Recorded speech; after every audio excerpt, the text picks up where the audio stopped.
Pois é, grande expectativa para o domingo. Estamos a 2 dias das eleições municipais. O eleitor e o candidato precisam observar algumas regras, até o domingo. Nosso convidado hoje é o advogado Vladimir Capistrano, que é especialista em direito eleitoral. Bom dia, doutor Vladimir. Bom dia, Diógenes. Bom dia a todos os telespectadores aí do Diário da Manhã. Pois é, estamos a 2 dias da eleição, doutor Vladimir, e vamos falar. Na verdade, eu queria que o senhor falasse de cada dia até o domingo, né? O que é que está previsto aí do calendário eleitoral. Vamos começar por essa sexta-feira, dia 13 de novembro, doutor Vladimir. Sexta-feira, dia 13. Ontem, quinta-feira, foi o último dia de comícios. Então, os candidatos só puderam realizar comícios até a quinta-feira. E também ontem foi o último dia da propaganda eleitoral gratuita no rádio e na TV. Aquele horário da propaganda eleitoral gratuita encerrou-se ontem. Hoje, na programação das rádios da TV, já não temos mais esse tipo de propaganda. Hoje, sexta, e amanhã, sábado, os candidatos ainda podem continuar fazendo propaganda de rua, exceto comício. Eles podem fazer caminhadas, carreatas, distribuir panfletos, fazer bandeiraços, pode-se pedir votos à vontade, desde que não tenha comícios, reuniões públicas. E também a propaganda eleitoral ainda é livre na internet. A internet, ela continua a propaganda absolutamente normal até às 23 horas e 59 minutos de amanhã, sábado, dia 14. Nessa movimentação de rua, por exemplo, doutor Vladimir, o pessoal vai poder usar carro de som? Pode sim, pode-se utilizar carro de som, o carro de som divulgando os jingles dos candidatos. O que não pode é estar o microfone aberto com o candidato fazendo discurso, levando mensagens para a população, porque poderia caracterizar comício. Então, o candidato pode ir, por exemplo, numa caminhada no meio do povo, as pessoas acompanhando ele e o carro de som acompanhando esse movimento com os jingles dos candidatos. Pode uma carreata, o candidato ir em cima de uma caminhonete acenando para as pessoas e o carro de som acompanhando essa carreata. O carro de som pode continuar sendo utilizado para tocar os jingles da campanha, isso não tem nenhum problema, é permitido pela legislação eleitoral até às 22 horas de amanhã. Lembrando que sempre só é possível utilizar carro de som até às 10 horas da noite. Então, tanto hoje, sexta-feira, quanto amanhã, sábado, os candidatos podem fazer suas movimentações políticas, inclusive utilizando carros de som para veicular jingles da campanha até às 10 horas da noite. Essa movimentação, essa movimentação começa às 8, né, do carro de som, da carreata, e vai até às 10 da noite. O senhor falou da internet. Por exemplo, até amanhã, novas peças, novas mensagens podem ser postadas até as 23 horas e 59 minutos. Não confundir com o horário que limite para as movimentações de carreatas e corpo a corpo, né? Porque essa restrição das 10 horas da noite é para a movimentação de rua. A internet ela não tem restrição de horário. O candidato pode passar a madrugada inteira postando. No caso do sábado, ele tem que encerrar às 23h59, porque a partir das 0 horas já é dia 15, ou seja, já é o dia da eleição. E no dia da eleição é proibida qualquer modalidade de propaganda, inclusive pela internet. Então, os candidatos pela internet, eles podem continuar hoje o dia inteiro, a madrugada de sexta para o sábado toda, o sábado inteiro até às 23h59. Às 23h59 encerra qualquer propaganda, inclusive na internet. Quem insistir, doutor Capistrano, pode perder o mandato, caso eleito? A propaganda de boca de urna, que é a propaganda realizada no dia da eleição de ônibus, ela dificilmente vai importar em perda de mandato, a não ser que seja num volume que caracteriza abuso de poder econômico. A penalidade para a propaganda de boca de urna, propaganda no dia da eleição, é multa e pena de prisão, porque é um crime. Realizar propaganda eleitoral no dia da eleição não é apenas uma irregularidade eleitoral, é um crime eleitoral. Então, o candidato, o partido político que realizar propaganda eleitoral no dia 15 de novembro, a partir das 0 hora, é importante lembrar disso, na madrugada já está proibida, o candidato responderá a um processo criminal eleitoral. Porque tem gente que, não, a penalidade é branda, eu não vou poder perder o mandato, vou continuar aqui com minha propaganda. Mas o senhor ressaltou bem, crime eleitoral, dependendo do juiz, o camarada pode ir para a cadeia no dia da votação. Exato. E é importante o candidato lembrar que a cada conduta que ele realizar de propaganda eleitoral no dia, a partir das 0 hora do dia 15, ele está cometendo um novo crime. Se ele realiza postagem na internet, se ele realiza propaganda de rua, distribui santinho no dia da eleição, cada conduta dessa é um crime que vai ser apurado à parte, e a soma dessas penas pode realmente tornar bem complicada a situação do candidato. O senhor falou na distribuição de santinhos no dia da votação. Era muito comum a gente chegar na sessão eleitoral e estar aquela derrama de santinhos de vários candidatos, várias candidaturas no chão, inclusive com risco até de que idosos ou outras pessoas pudessem se acidentar. Isso acabou de vez, né, o doutor Vladimir? Essa prática, que era conhecida como derrame de santinhos, os candidatos pegavam todo o material que sobrou da campanha e espalhavam nos locais de votação, na frente dos locais de votação, na madrugada do sábado para o domingo, desde 2016, que nas resoluções do TSE, essa conduta é considerada irregular e é considerada crime eleitoral, porque caracteriza, sim, propaganda no dia da eleição, propaganda de boca de urna. Então, o candidato que insistir nessa prática, que é proibida pela legislação, ele vai responder a um processo de propaganda irregular e vai responder também a um processo criminal por propaganda de boca de urna. É uma prática que tem que ser abolida, Diógenes, porque ela suja a cidade, ela coloca em risco a integridade das pessoas, porque era tanta propaganda na frente dos locais de votação que o risco de queda, de escorregar naqueles papéis, normalmente o papel do santinho é um papel mais leitoso, as pessoas correm risco de escorregar, ou seja, ameaça a integridade das pessoas. E também pode causar um dano ambiental muito sério, porque aquele papel todo pode ir para a rede de esgoto, para a rede de coleta de águas de chuva. Isso tudo depõe muito fortemente contra um candidato. O candidato se dispõe a ser prefeito de uma cidade, ou parlamentar naquela cidade, e ele colabora com a poluição da cidade. É um péssimo exemplo que aquele candidato está dando, e dizendo, inclusive, que como gestor ele pode ser, continue cometendo esse tipo de ilícito, continue cometendo ilícitos contra o meio ambiente. Não é recomendável do ponto de vista político, do ponto de vista ambiental, do ponto de vista ético, e é crime. No mínimo vai ser chamado de porcão, né, doutor Vladimir? Doutor Vladimir, na edição de hoje do Diário da Manhã, a gente mostrou aqui um passo a passo do eleitor no dia da votação, na sessão eleitoral. Eu queria lhe perguntar sobre as regras para a manifestação do eleitor na hora do voto. Ele vai poder usar uma camiseta, ele vai poder usar um boné, um bottom do seu candidato. O que é que pode caracterizar a boca de urna?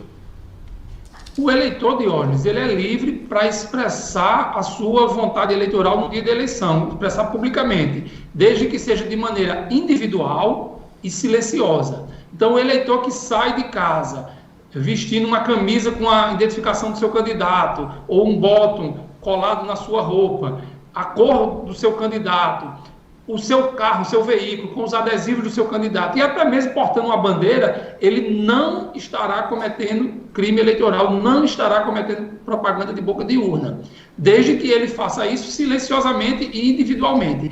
No entanto, se esse eleitor ele se aglomera com outros eleitores, com a mesma propaganda, se ele sai na rua em voz alta pedindo votos para o seu candidato, ou se mesmo ele sai no meio da rua com o seu carro todo identificado com adesivos, buzinando, fazendo gestos para as pessoas, se ele liga algum tipo de equipamento de som, divulgando jingles ou mensagens de candidaturas, e aqui eu destaco, Diógenes, que o celular da gente, hoje em dia, é um equipamento de som. Se o eleitor, por exemplo, chega num local, liga o seu celular, a música do seu candidato, o jingle do seu candidato, ele estará cometendo propaganda de boca de urna, estará cometendo um crime eleitoral. Poderá, inclusive, ser preso em flagrante e responderá a um processo. Então, o eleitor ele pode se manifestar silenciosamente e individualmente. Ele pode ir votar com o bottom do seu candidato, não tem problema nenhum. Ele pode entrar no local da sessão eleitoral, se apresentar para o mesário, ir até a urna com o bottom, levando o santinho do seu candidato, por exemplo, como uma cola, para poder não esquecer o número. Tudo isso é permitido, desde que essa manifestação seja individual, seja apenas ele, e seja silenciosa, não fique fazendo barulho, tentando propagar a mensagem do seu candidato. Muito interessante esse alerta. Levar telefone celular para perto da urna, nem pensar, né? Isso já deu muita confusão em eleições anteriores, inclusive sobre a possibilidade de fraude da urna eletrônica. Então, nada de celular. Quem for pego com o celular também vai responder, né?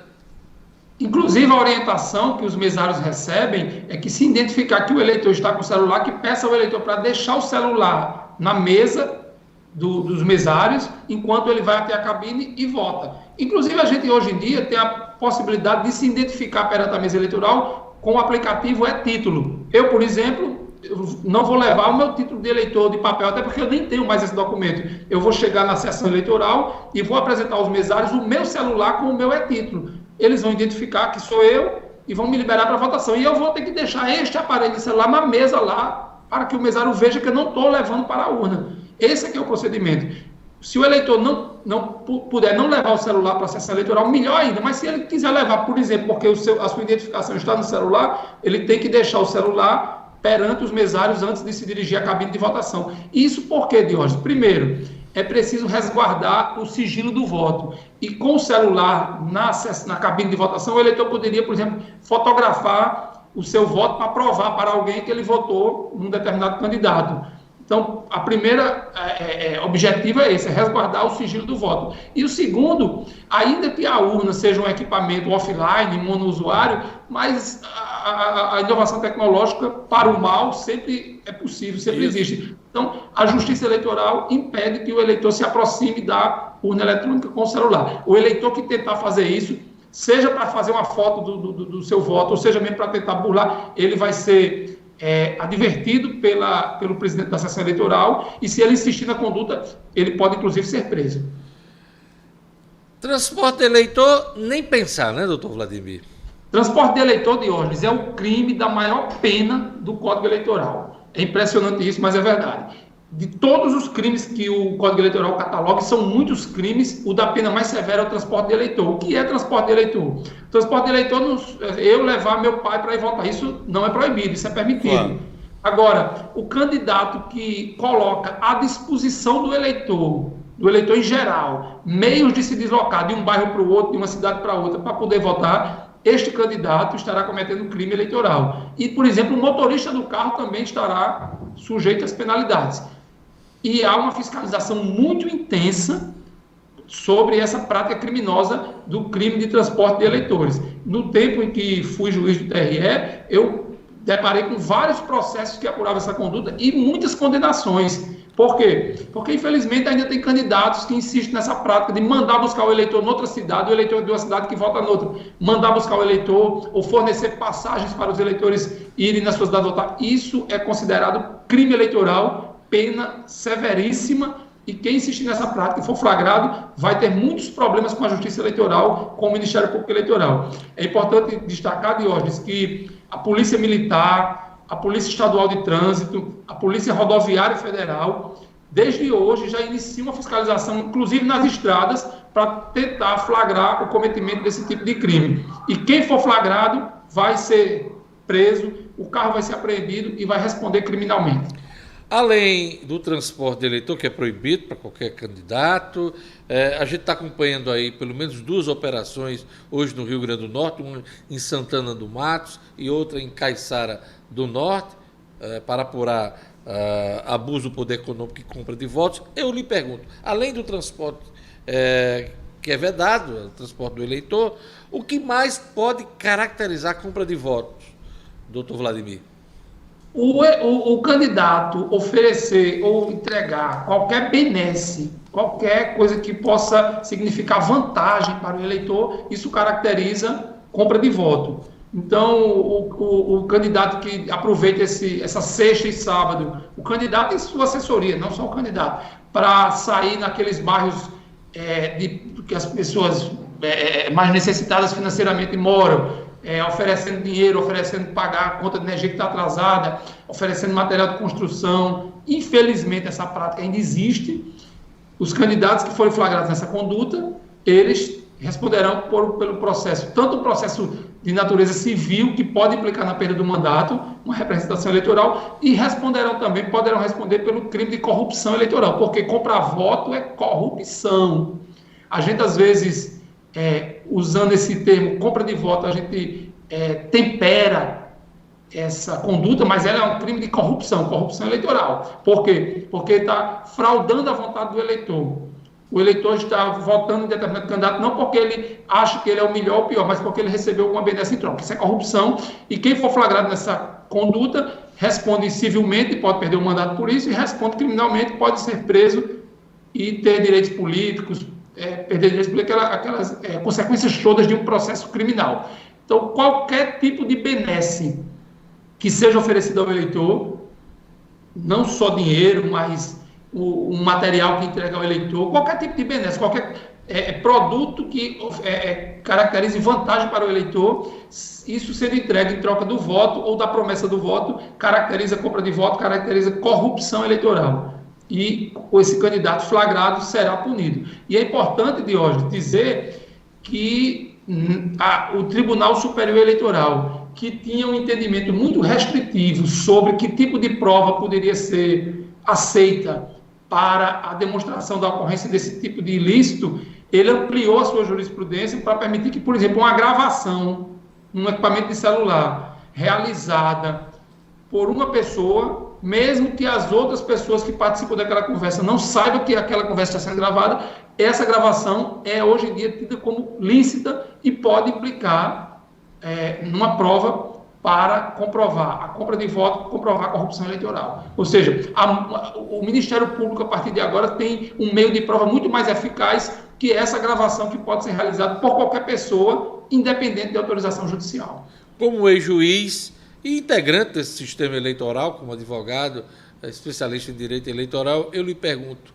nosso sistema de votação na urna eletrônica, ele é seguro? E até que ponto a gente pode confiar na Justiça Eleitoral, doutor Vladimir? Diógenes, com a experiência de mais de 20 anos de militância no direito eleitoral, a urna eletrônica já em funcionamento no Brasil há 24 anos, é a 12ª eleição que estamos utilizando urna eletrônica, com a experiência dos 4 anos como juiz do Tribunal Eleitoral, eu digo sem nenhum medo de errar. Nós temos o mais seguro sistema de votação do mundo. O sistema de votação brasileiro, ele é completamente protegido contra fraudes. A urna eletrônica é um equipamento que tem várias etapas de auditoria, várias camadas de auditoria, que impedem qualquer pessoa que faça uma alteração nela. O programa de computador, o software que é inserido na urna eletrônica, que gerencia a recepção dos votos e depois a gravação desses votos no cartão que será utilizado para a contagem dos votos, é um programa absolutamente auditado, e ele tem vários mecanismos tecnológicos de auditoria que, se alguém corromper, alterar qualquer informação daquele software, daquele hardware, será imediatamente identificado e aquela urna não será mais utilizada. Então, nós temos sim um sistema eletrônico de votação absolutamente seguro, temos um sistema de totalização de votos absolutamente seguro e absolutamente auditado por entidades independentes, pelos partidos políticos, pelo Ministério Público, pela Ordem dos Advogados do Brasil.